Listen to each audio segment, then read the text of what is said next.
Hello, and welcome to another episode of Community Corner, where we get to talk about stuff together. It's been talked about before, but let's get real. Why are their choices for starting items so bad? With recent nerfs to Boots with Speed, Crystalline Flask, Elixir of Fortitude, and Health Potions, Riot is obviously pigeonholing us into certain choices, but which ones? And maybe the better question is, does it matter? I mean, sure, AD carries start with Dorn's Blade every single game, but is that a problem? Let's rewind back to Season 1 and 2 and try to recall some of the item builds. These are going to be pretty rough recollections, so bear with me. In Season 1, we typically saw a lot of Dorn's items because you could afford to buy an extra health potion with them. Top laners typically start with boots or cloth armor for the extra sustain, and junglers are practically forced into cloth armor because the jungle was pretty hard to clear back then.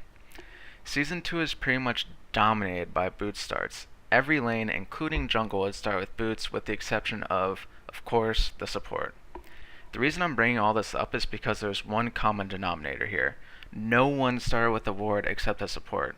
What top and mid players are starting with nowadays look like a support build from Season 1. A Fairy Charm or Rejuvenation Bee with a bunch of consumables. I mean, sure, there's a Crystalline Flask, but what is the flask really? It's just a consumable. Now, maybe you don't see a problem with that, because personally I don't, but should we all be forced into buying these 180 gold items that grant us boring passive stats like mana regeneration and health regeneration? Why can't we buy, say, a short sword for 200 gold that gives us 5 attack damage? Or what about an apprentice wand for 200 gold that gives us 9 ability power? Maybe a ruby ring that gives us 75 health for 200 gold. Hell, if Riot doesn't want to screw with build paths, they could just reduce the Dorn's items prices down to 200 gold and adjust the stats accordingly. All these options allow us to start with an ample amount of health potions and wards, but also give us more freedom to choose stats that we actually want.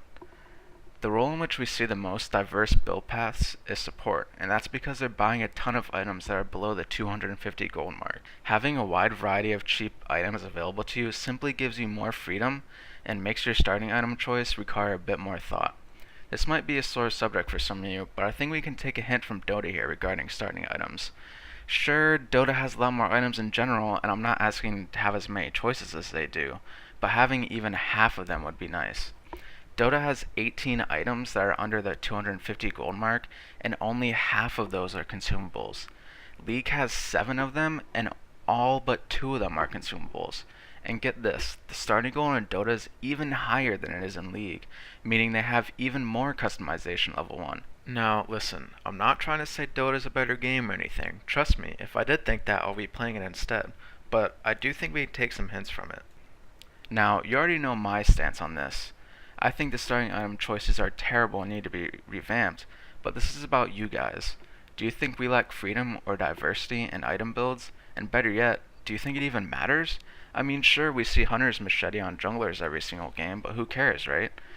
Be sure to let me know what you guys think below the video. Respond to what others think in the comments section, and remember to keep the discussion civil. If you all stir up enough discussion, I'll make a follow-up video to highlight some of the points that you guys brought up. That'll do it for this episode. Thanks for watching, and I'll see you all next time.